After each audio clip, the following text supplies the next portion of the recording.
I never believed silence could be so loud until I sat there in the back seat of that cab, staring at the woman beside me, realizing she was describing my husband.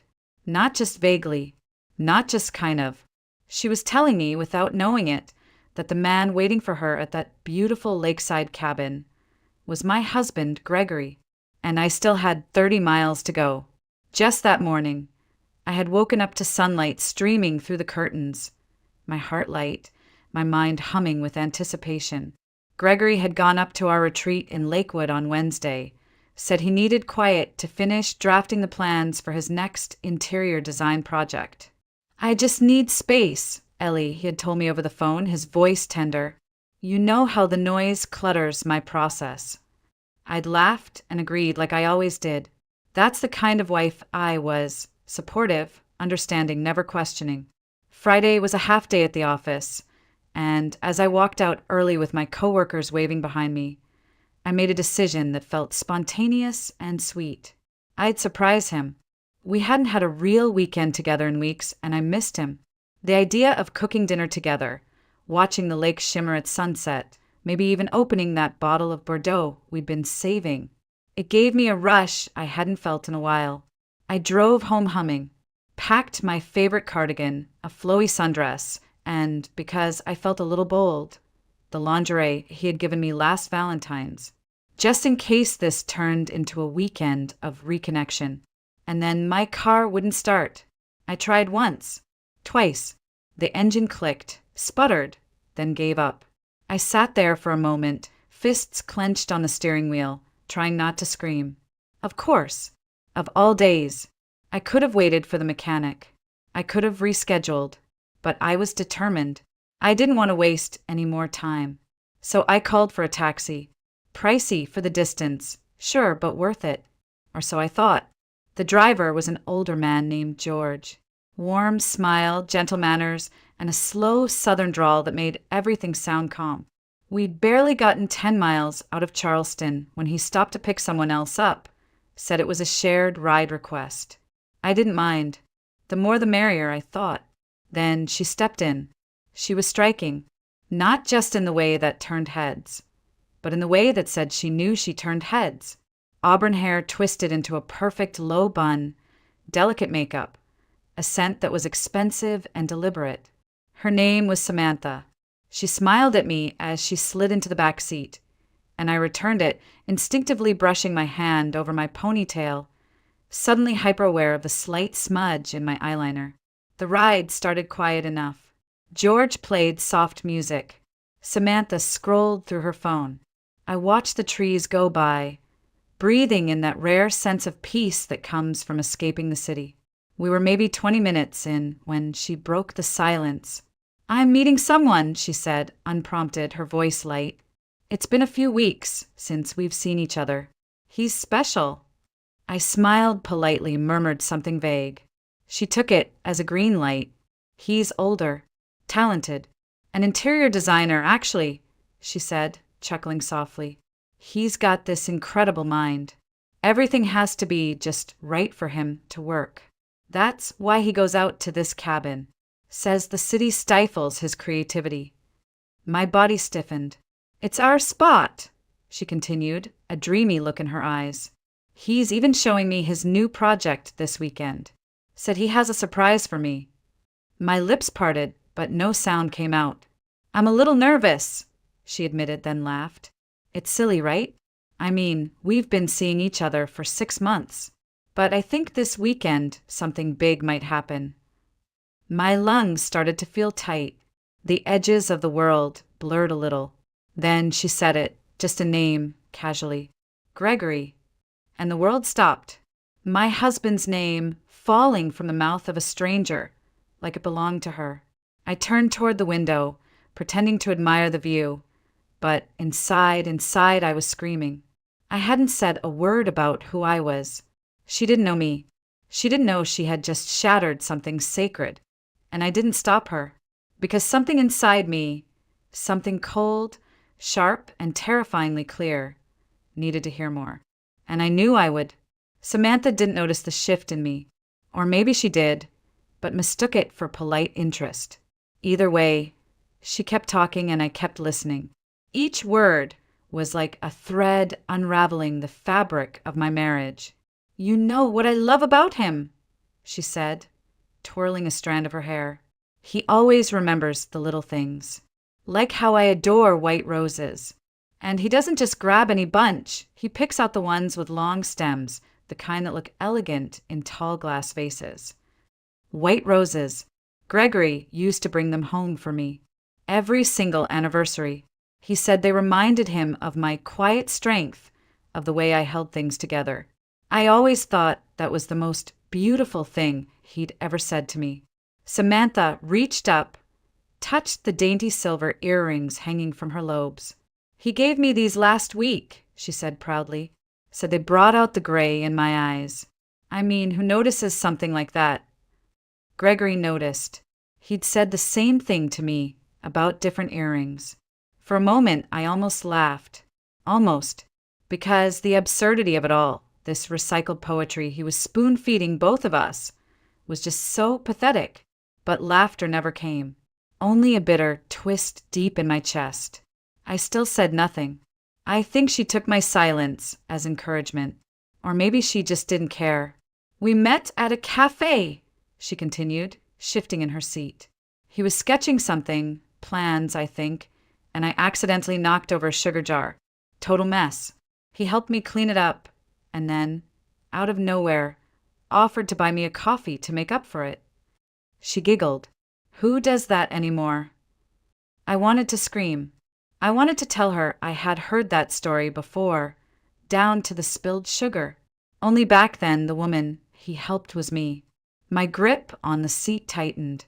George, still driving, turned up the radio slightly.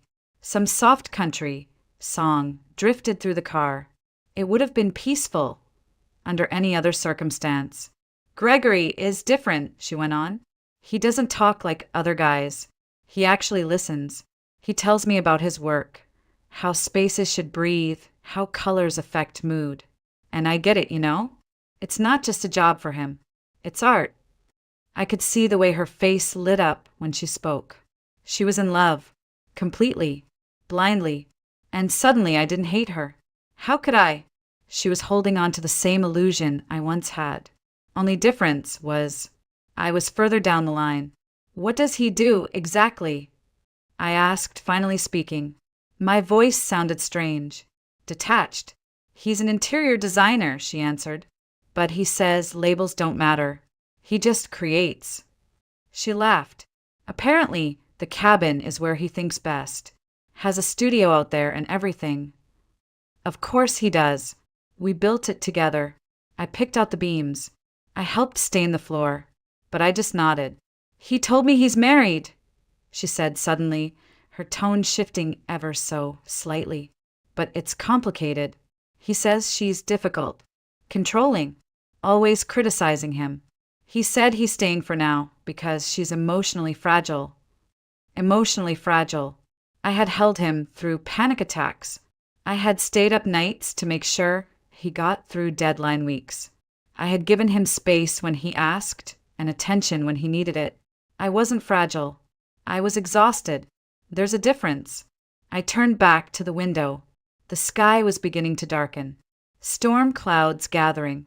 "He's planning to leave her," Samantha added, almost as if she needed me to approve. "He just wants to do it in a way that won't break her." Break me? I was already broken. Only I hadn't realized it until now. She started talking about their plans, dinners at a restaurant in the city, the one with the fountain view. That had been our place. I spent my last birthday there. I still had the candle from the cake. He had brought her there too. I couldn't breathe. My stomach turned. My mouth tasted like metal. And still I said nothing, because something in me had already shifted. Something calm, calculating, steady. I wasn't going to cry in a taxi. I wasn't going to yell. I wasn't even going to tell her who I was. Not yet, because I needed to see it with my own eyes. I needed to watch the ending. I don't remember exactly when it stopped feeling like a car ride and started feeling like a slow-motion disaster. Somewhere between the moment she said his name and the moment she started talking about the scar on his arm, I lost track of time.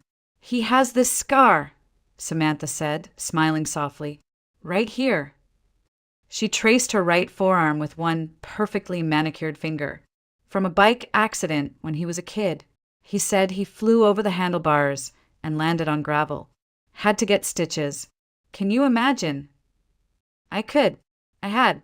I'd kissed that scar more times than I could count. Gregory had told me the same story. How he'd refused to cry. How he'd gotten ice cream on the way home. How that scar reminded him to be careful with what he loved. We used to joke that it made him look rugged. I used to touch it absent-mindedly when we sat on the couch watching TV. And now it belonged to someone else's version of him. I stayed silent because I didn't trust my voice not to tremble. Samantha kept going. He says he wants to show me where he grew up, that it shaped how he sees the world. Isn't that romantic? She asked, not waiting for an answer. Oh, and next month, we're thinking of taking a trip together. Prague, maybe. He said the architecture there inspires him. Prague. Last winter, Gregory had told me he might be sent to Europe for a design expo. He said it'd be boring and business-focused, and that I shouldn't bother coming. I remember offering to take vacation time to go with him. He'd kissed my forehead and said you'd hate it. So he hadn't gone alone. And all this time, I thought we were just drifting because of work. Because we were tired. Because we were aging. No, it was because I had become invisible. Outside, the trees blurred by gray-green smudges. Rain tapped the windows gently. A storm was definitely coming. He told me, Samantha said casually, that his wife can't have kids, which is probably for the best. He says it's a sad situation, but she's kind of unstable, like emotional all the time. Honestly, I think he feels guilty. That's why he's stuck. Unstable. Gregory and I had been trying to conceive for 2 years. It had been exhausting and emotional. And yes, I'd cried. A lot. After every failed test, every doctor's visit, every round of hopeful vitamins. But I was never unstable. I was hopeful. And now I knew he'd turned that vulnerability into a weapon. Used it as his excuse. Painted me as a villain in someone else's fairy tale. Samantha touched her lips with a tissue, freshening her lipstick. Bright red. The color of confidence, of seduction. We're celebrating our 6-month anniversary this weekend, she said brightly. He said he's got something planned. Maybe even a ring. He asked for my ring size last week. My heart slammed against my ribs. Gregory had asked for my ring size too last month. Said he wanted to get me something special for our upcoming anniversary. I thought maybe he was trying. Maybe we were turning a corner. I thought wrong. And then she said something that made the breath freeze in my throat. He said he's never felt so free with anyone, that he's finally able to breathe, that I make him feel like a man again. My eyes stung. I blinked rapidly, refusing to let the tears fall. Breathe. That was our word. He used to say it every time I got overwhelmed. Just breathe, Ellie. He'd whisper it against my temple, his hands resting gently on my shoulders. Now he whispered it to her. I didn't even realize the cab had slowed until George leaned over the seat and muttered, "Sorry, folks. Looks like we've got a pile up ahead. Might be a bit of a wait." Fine by me, because I needed the time. I needed to collect every shard of what I'd just heard, stack them neatly and build something out of them. Not revenge. Not rage. Clarity. I sat back, closed my eyes, and listened to the rhythmic drumming of the rain on the roof. Samantha was still chatting, oblivious, excited, glowing. She had no idea. Not yet. But soon. She would. The storm was in full swing by the time we reached the turnoff toward Lakewood. The sky hung low and bruised, rain lashing sideways against the windshield. George squinted into the blur, wipers thumping steadily.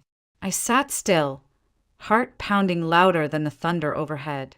Samantha, meanwhile, was fixing her hair in a compact mirror. She looked radiant, blissfully unaware. She reapplied her lipstick, smoothed her dress, and then gave a little squeal. "There he is," she said, pointing through the window. "He said he'd be waiting by the gate." I followed her gaze, and there he was, Gregory, wearing the blue flannel shirt I'd given him last Christmas. The one, I said, brought out the green in his eyes. He was standing in front of our gate, the exact gate I had painted myself 2 summers ago. And he was smiling, the smile I once believed was reserved for me. I shrank into my seat, praying the fogged glass would shield me. George pulled over, slowing to a stop near the curb. "This is me," Samantha chirped. She turned to me with a bright smile. "Thanks for the company. Have a lovely weekend." My lips barely moved. "You too." She opened the door, stepped out, and Gregory walked toward her like a man stepping into a dream. I watched, frozen, as he wrapped his arms around her, pulled her in close, and kissed her. Deeply, intimately. I looked away, but the sound, his voice, still reached me through the rain. "I missed you, sweetheart." Sweetheart. He used to call me that. Something broke then. Not loudly, not with fire, quietly, like a candle snuffed out without warning. George looked back over his shoulder. "Where to next, ma'am?" My mouth opened, but no words came. I could leave, right now. I could let that be the last image I ever had of Gregory Whitaker, my husband, holding another woman in the rain, on the porch of the home we built together. But then I heard it again. Samantha's laugh. Bright, confident, victorious. Something inside me shifted. "Take me back to the city," I said quietly. "My plans changed." George blinked. "You sure? Bit of a drive in this weather." "Yes," I nodded. "Please." As the car pulled away, I stared out the window. But the road blurred, not from the rain, but from something burning behind my eyes. I lasted all of 3 miles. "Stop the car," I said suddenly. George glanced at me in the rearview mirror. "Everything all right?" "No," I said, "but I'm going back anyway." He made a U-turn on the narrow road without question. No comments, no judgment, just the hum of the engine and the soft patter of rain. When we reached the house again, the gate was slightly ajar. I paid George double, told him he wouldn't need to wait. He gave me a knowing look and nodded before driving off. There I stood, on the gravel drive in the soft drizzle, staring at the house I once called ours. I could hear laughter from inside. Gregory's voice, then Samantha's. They sounded comfortable, familiar, like they belonged there. I walked up to the front door and paused. My hand hovered above the knob. I could storm in, throw accusations, demand explanations, but I didn't want a scene. I wanted clarity. So I smoothed my hair, straightened my coat, and rang the doorbell. Footsteps, then the sound of the latch turning. Gregory opened the door, and his face turned the color of ash. "Eleanor," he whispered. "W.H., what are you doing here?" I smiled. Surprise. Got off work early. Thought I'd come spend the weekend with my husband. He blinked. Panic bloomed in his eyes. You never said." "No," I cut in gently. "I didn't." A voice came from behind him. "Who is it?" Samantha stepped into view, brushing a loose curl behind her ear. Her expression froze the moment she saw me. She looked from me to Gregory, then back again. I extended a hand toward her, calm and composed. "Hi, I'm Eleanor, Gregory's wife." She didn't take my hand. She didn't have to, because in that moment, everything fell into place. The earrings, the roses, the stories, the lies. The truth stood between us, thick as smoke. Gregory's mouth opened, but no words came. And I stepped inside anyway, because it was still my house, and I wasn't done yet. Not even close. The house smelled like rosemary and bergamot, the scent of the candle I'd left on the windowsill last time I was here. The scent I thought of as home. Except now it didn't feel like mine. Gregory stood frozen in the doorway, as if unsure whether to step aside or slam the door in my face. I walked past him anyway, hanging my coat on the same wooden hook I'd installed by the door 3 years ago. Samantha trailed behind me, silent, her heels tapping lightly against the hardwood floor. The living room was exactly as I'd left it. The same blue, throw folded on the couch. The coffee table I refinished myself. 2 cups of tea sat steaming on it, and a small plate of lemon cookies, my favorite recipe. My stomach turned. "So cozy," I said softly, running my fingers along the mantel. "Looks like you've made yourselves at home." No one replied. I turned and smiled. Well, I suppose it would be rude of me not to offer my guests something to drink. Gregory opened his mouth, closed it again. Samantha stared at me as if I were a ghost. "Sit," I said gently, gesturing to the couch. "Please, it's raining. No sense in sending anyone back out right away." They obeyed. I walked into the kitchen, the same kitchen where I'd once spent an entire weekend painting the cabinets pale sage. My hands moved on their own, muscle memory taking over, finding the good mugs, slicing the cheese, arranging the charcuterie. All the things I used to do when Gregory had clients over. But this time the performance had a different audience. When I returned, I placed everything on the table with quiet grace. Gregory sat stiff as stone. Samantha's lipstick had faded slightly. Her hands trembled as she reached for her tea. "So," I said, taking my seat across from them, "how did you two meet?" Samantha blinked. Cafe," Gregory muttered, not looking at me. I nodded. "The sugar jar story. Classic." He flinched. Samantha set her cup down too quickly. Tea sloshed over the edge. She didn't notice. I folded my hands neatly in my lap. "Do you love him?" I asked. Samantha's eyes widened. I thought I did." "Do you still?" She looked at Gregory, then back at me. "I don't know." Silence stretched. "Eleanor," Gregory began, but I cut him off with a raised hand. "I'm not here to fight," I said. "I'm not here to scream or beg or ask why. I already know the why. Because you're weak, Gregory. Because you're selfish. Because you wanted something new instead of fixing what you already had." His face flushed crimson. He opened his mouth, then shut it again. Smart man for once. I turned to Samantha. "You know, he said the exact same things to me?" I said softly, that he'd never felt more free, that he could breathe around me, that I made him feel like a man. Her lips parted. She didn't speak. I believed him too. We sat there like that. 3 people, 1 lie, too many truths, until finally I rose to my feet and walked to the fireplace. From the mantel, I picked up the silver picture frame. Our wedding photo. Me in ivory lace, him in a navy suit. Both of us laughing. I turned it around and set it face down. "I think we're done here," I said. Samantha stood slowly, her eyes downcast. "I didn't know." "I swear." "I believe you." She swallowed. "I should go." "No," I said, surprising even myself. "You'll stay the night. It's late, the roads are slick, and I wouldn't send a stranger out into this storm, even one who kissed my husband." Samantha looked like she might cry. Gregory looked like he already had. "Guest rooms upstairs, last door on the right. There's fresh towels in the closet." She nodded, murmured a thank you, and disappeared up the stairs. Gregory turned to me, shoulders sagging. "Ellie, I held up my hand again. "No more. You've said enough." I picked up my cup, took a long sip, and let the silence do the talking. Because in this house, in this moment, I was the one in control. I didn't sleep that night. Not because I was angry. Not even because I was sad.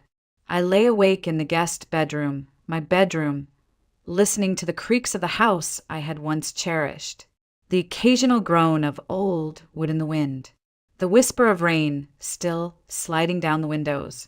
And above it all, silence from the room down the hall.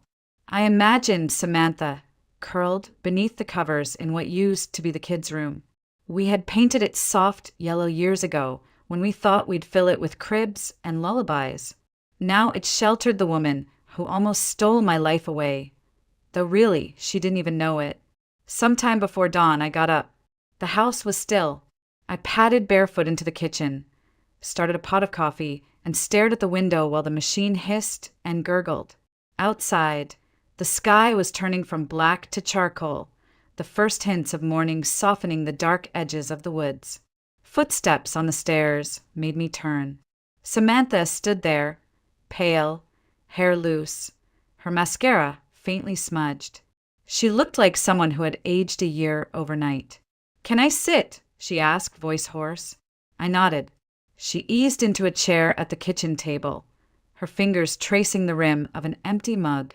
"I didn't sleep," she said. "Me neither." Silence hung between us. Not hostile, not awkward, just heavy, like wet wool draped over both our shoulders. "How long did you know?" she asked. "Since the taxi." She blinked. "All that time, and you didn't say anything?" I poured coffee into 2 mugs and slid one across to her. I needed to see it for myself. She stared at the swirling liquid. "Why didn't you scream? Throw me out." I sat down. "Because I'm tired of screaming. And you didn't betray me, Samantha." "He did." She looked at me, eyes glassy. "I didn't know. He said you were cruel, controlling, that you'd ruin his life if he left." I gave a dry laugh. "Of course he did. That's what cowards do. They turn the truth into a prison and hand the key to someone else." "I feel stupid." "You're not." But I believed him. So did I. She wrapped her hands around the warm mug and stared at her reflection in the coffee. "I thought I was saving someone. Turns out I was just another version of the problem he didn't want to solve." The kettle whistled from the stovetop. I ignored it. "You know what the worst part is?" she said, her voice barely above a whisper. "He never told me about you. Not really. No photos. No stories. Just hints. Like I was supposed to imagine you as the villain." I stood and opened the cupboard above her, pulled out a photo album, set it on the table. "Here," I said. "This is the woman he was married to for 5 years." She flipped it open hesitantly. Page after page of memories. Christmases, vacations, the cabin under construction, smiling faces, entangled fingers, the illusion of forever. She paused on a picture of Gregory, kissing my cheek on our anniversary. I remembered that day because I had been sick, but still made him dinner. He told me it was the best meal he'd ever had. She turned the page and stopped. "That's the restaurant," she whispered. "The one with the fountain." "Our place," I said quietly. Tears filled her eyes. She closed the book slowly. "I'm sorry." "I know." A pause. "What will you do now?" "I'll drive you home." She looked surprised. "You don't have to." "I want to." I went upstairs, changed into jeans and a sweater, and grabbed the car keys from the bowl near the door. Gregory was still asleep when we left, or pretending to be. I didn't care. We drove in silence for the first few miles. Samantha stared out the window, her hands folded tightly in her lap. When we reached the highway, she finally spoke. "Thank you for not hating me." "I don't hate you." "Still, you didn't have to be kind." I glanced at her, then back at the road. We were both lied to. That makes us the same kind of woman, just at different stages. She nodded. We didn't say much after that, but something unspoken passed between us in the quiet. Not forgiveness exactly. Something better. Recognition. After I dropped Samantha off, I didn't go straight home. Instead, I drove around the city aimlessly for nearly an hour, through neighborhoods I hadn't visited in years, past coffee shops where Gregory and I used to sit on Sunday mornings, past the hospital where we once hoped for answers about why we hadn't gotten pregnant. The streets looked the same, but I didn't. I wasn't the woman who had left for the lake cabin the day before. That woman was gone. When I finally walked through the door of our condo, everything felt quieter than usual, but not in a sad way. More like the calm after a storm that had torn through and cleared out everything false, everything heavy, everything that no longer belonged. Gregory came home that evening. He didn't speak at first, just stood in the doorway, rain dripping from his coat, his eyes wide when he saw the suitcase sitting neatly by the bedroom door. "Ellie," he said, his voice cautious, "can we talk?" I didn't look up from the mug I was rinsing. "There's nothing left to say." "I was stupid," he started. I lost myself." "You didn't lose yourself," I said quietly. "You just chose a version of yourself that didn't include me. I never stopped loving you." I turned off the faucet. "Don't lie.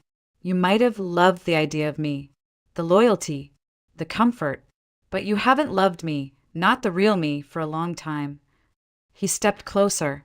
"We can fix this." I shook my head. "No. You broke something that doesn't go back together." He looked around, as if trying to find something familiar to hold on to.